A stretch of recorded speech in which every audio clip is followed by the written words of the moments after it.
Uppal Rajiv Gandhi international cricket స్టేడియంలో Chamala foundation ఆధ్వర్యంలో నిర్వహించిన ఎలైట్ క్రికెట్ లీగ్ కప్ని కాకి బుల్లెట్స్ టీం సొంతం చేసుకుంది.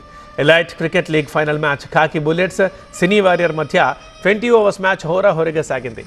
మొదట బ్యాటింగ్ చేసిన కాకి బుల్లెట్స్ నిర్ణీత 20 ఓవర్లకు 150 పరుగులు చేసి ఆలౌట్ అయింది. 157 పరుగుల లక్ష్యంతో బరిలోకి దిగిన సినీ వారియర్స్ గట్టి పోటీ ఇచ్చింది. కానీ చివరి 50 పరుగులు సాధించడంలో వికెట్లు కోల్పోయి 19.2 ఓవర్లకు 127 పరుగులు మాత్రమే చేసి ఆలౌట్ అయింది. Elite cricket league prize distribution కార్యక్రమంలో Yellareddy MLA K Madan Mohan, Jukkal MLA Thota Lakshmikanth, cine artist Ali పాల్గొన్నారు.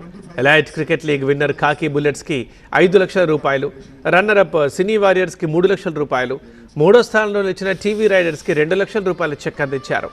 దేశం కోసం ప్రాణాలర్పించిన మురళీ నాయక్ తల్లిదండ్రులకు 2 లక్షల రూపాయలు చామల ఫౌండేషన్ తరఫున అందించారు. రన్నరప్గా నిలిచిన సినీ వారియర్స్ తమ ప్రైజ్ మనీ 3 లక్షల్ని పోలీస్ కుటుంబాల సంక్షేమానికి అందించారు. దేశ రక్షణ కోసం పాటుపడుతున్న సైనికుల సంక్షేమం కోసం చామల ఫౌండేషన్ తరఫున 25 లక్షల రూపాయల చెక్ని అందించారు.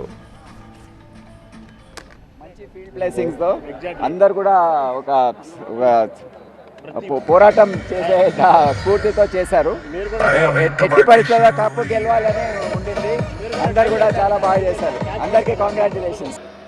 ఈ కంట్రీలో ఎంతోమంది హీరోస్ ఉంటారు. మనము ఆన్ స్క్రీన్ హీరోస్ అయితే మురళీ నాయక్ లాంటి వాళ్ళు off screen heroes and they are the real heroes. So అలాంటి వ్యక్తి లైఫ్లో అసలు ఏముంది అని చెప్పేసి నేను ఒక్కసారి వాళ్ళ పేరెంట్స్ని కలిసి మాట్లాడినప్పుడు చాలా like different aspects of his life నేను తెలుసుకోవడం జరిగింది. అండ్